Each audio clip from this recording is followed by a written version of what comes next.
मेरी प्यारी बिटिया, सुबह के 7:30 बजे जब ज्योति स्कूल के लिए तैयार हुई तो चुपके से ऊपर मम्मी के बेडरूम में गई। धीरे से डोर सरकाया, देखा तो सारा सामान बिखरा पड़ा था। नीचे ड्राइंग रूम में आई, पापा सोफे पर बेसुध से सो रहे थे। अपने रूम में आकर उसने अपने गुल्लक में से 50 रुपए निकालकर पॉकेट में रख लिए। बैग उठाकर स्कूल बस के लिए निकलने लगी तो सरोज आई ने पीछे से आवाज लगाई, ज्योति बेटा, आलू का पराठा बनाया है, खा लो।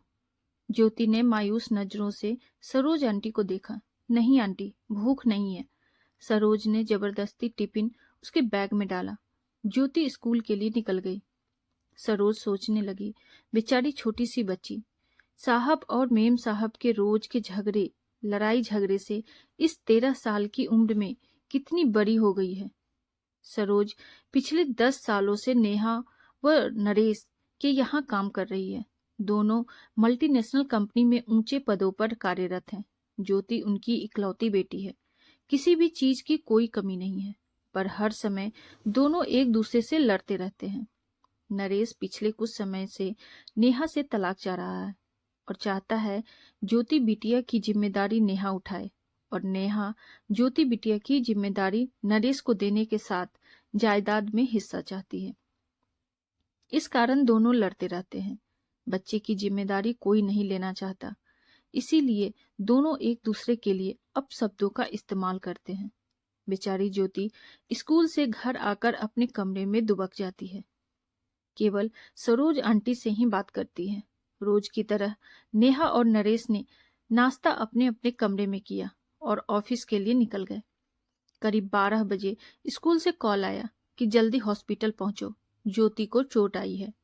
हॉस्पिटल पहुंचकर पता चला कि ज्योति बहुत ऊपर से सीढ़ियों से गिर गई है। आईसीयू में रखा गया था। ऑपरेशन की तैयारी हो रही थी। सिर में बहुत गहरी चोट आई थी। ऑपरेशन शुरू हुआ, पर जिंदगी मिली न मौत। बिटिया कोमा में चली गई। नेहा और नरेश स्तब्ध रह गए। उन्हें ऐसा झटका लगा था कि अपनी सूझबूझ ही खो बैठे थे। ज्योति की दादी भी आ गई थी। बेटा बहू को देखकर नफरत से मुंह फेर लिया। पूछताछ हुई, टीचर स्टूडेंट्स सभी के बयान लिए गए। यही पता चला कि बैलेंस बिगड़ने से नीचे गिर गई। 15-20 दिन कोई बदलाव न आने के बाद अपने साथ रह रही अपनी मां को नरेश ने रोकना चाहा, पर उन्होंने आंखों में आंसू भरकर कहा, तुम दोनों खूनी हो। तुम्हारी जिद मेरी पोती को खा गई। मैं उसे अपने साथ ले जाना चाहती थी, पर तुम दोनों ने उसे अपने अहम का मोहरा बनाकर उसकी ये हालत कर दी। ये कहकर मां वापस अपने शहर चली गई। सरोज तब से सदमे में थी। फिर उसने जैसे तैसे होश संभाला। नरेश और नेहा ने कहा, मेम साहब, मैं अब यहाँ नहीं रह पाऊंगी। इस घर की दीवारें मेरी ज्योति की सिसकियों से भरी है। उसे मैंने कभी अपनी गोद में तो कभी छिपकर रोते हुए देखा है। कभी तो मेरा मन किया कि उसे लेकर भाग जाऊं, पर मैं डरपोक थी, ऐसा नहीं कर सकी। अगर चली जाती तो शायद वो आज इस हालत में न होती। नरेश और नेहा के पास अब शायद कहने को कुछ नहीं था। जैसे जैसे दिन बीत रहे थे, उनका लड़ाई झगड़ा एक अजीब सी बर्फ में तब्दील हो चुका था। उनकी सारी भावनाएं अंदर ही अंदर एक खामोशी अख्तियार कर चुकी थी। सारा दिन बेमन से दोनों ऑफिस का काम करते, हॉस्पिटल में एक एक दिन अकेले ड्यूटी देते। बैंक में पड़े पैसे, जमीन जायदाद सब बेकार से लगने लगे थे। 3 महीने बीत चुके थे। संडे का दिन था। बड़ी मुश्किल से नेहा ने ज्योति के रूम में जाने की हिम्मत जुटाई थी। वैसे भी महीनों दोनों उसके कमरे में कदम नहीं रखते थे। कैसे माँ बाप थे वो दोनों। उसका रूम, उसका बेड, तकिया, उसकी किताबें, उसकी pencil, bag, school bag, pen, सब वैसे ही रखा था। अलमारी खोली तो उसके कपड़े नीचे गिर पड़े। उसका हल्का ब्लू नाइट सूट जिसे वह अक्सर पहनना करती थी। नेहा रोते हुए अलमारी से सामान निकालने लगी। तभी उसके हाथ एक ब्लू कलर की डायरी लगी। उसने कांपते हाथों से उसे खोला। आगे के कुछ पेज फटे हुए थे। पेज दर पेज टूटे दिल की दास्तां छोटे छोटे टुकड़ों में दर्ज थी। मम्मी पापा, मैं आपको डियर नहीं लिखूंगी क्योंकि डियर का मीनिंग प्यार होता है। पापा, आप मम्मी को कहते हो कि तुम्हारी बेटी, और मम्मी आप पापा को कहते हो तुम्हारी बेटी। आप दोनों क्यों नहीं कहते हो हमारी बेटी? अगले पेज पर था, पता है, जब मैं मामा जी के घर जाती हूँ, मामा मामी मुझे बहुत प्यार करते हैं।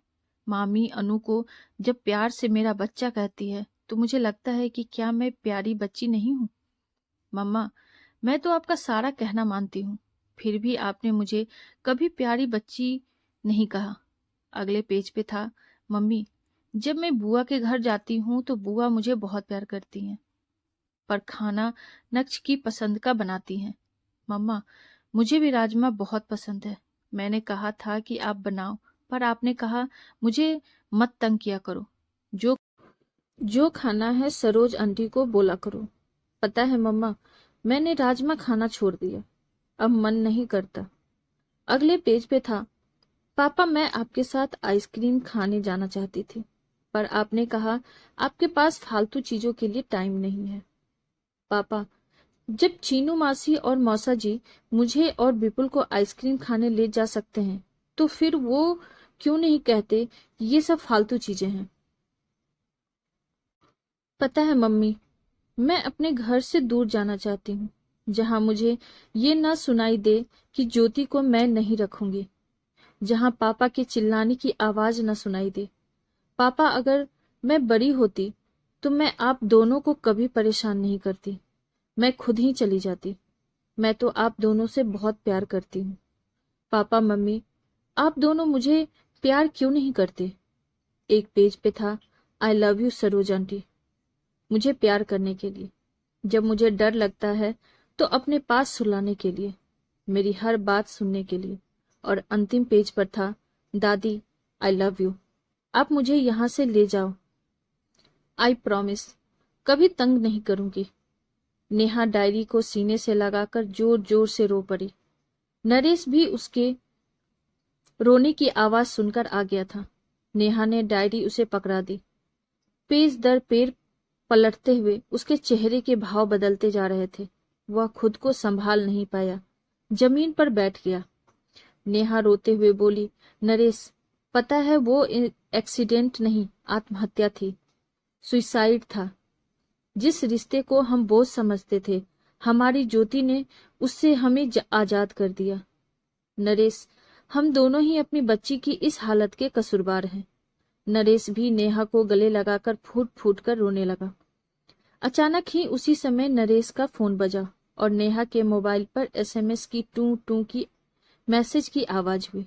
दोनों ने अपने को संभालते हुए दूरी बनाए और फोन उठाए। हॉस्पिटल से ही फोन था। जब तक नेहा नरेश की बातचीत सुनती, उसके अपने फोन में भी एसएमएस खुल चुका था। पढ़ते ही नेहा के मुंह से अचानक निकला, मेरी प्यारी बिटिया, को होश आ गया। यही शब्द नरेश के मुंह से भी निकले थे। एक साथ दोनों के स्वर, चेहरे पर खुशी उस कमरे में गूंज उठी थी। ये कहानी हर घर की कहानी है, जहां माँ बाप बच्चों के सामने लड़ते हैं या घर टूट कर बिखरते हैं और उसका सबसे बड़ा खामियाजा बच्चे भरते हैं। अगर आप अच्छी परवरिश नहीं दे सकते तो आपको बच्चे को जन्म देने का कोई अधिकार नहीं है। अच्छी परवरिश रुपए, पैसे, सुख सुविधाओं से नहीं होती। इसका मतलब यह है कि आप बच्चे की जरूरत के समय उसके कितने करीब हैं।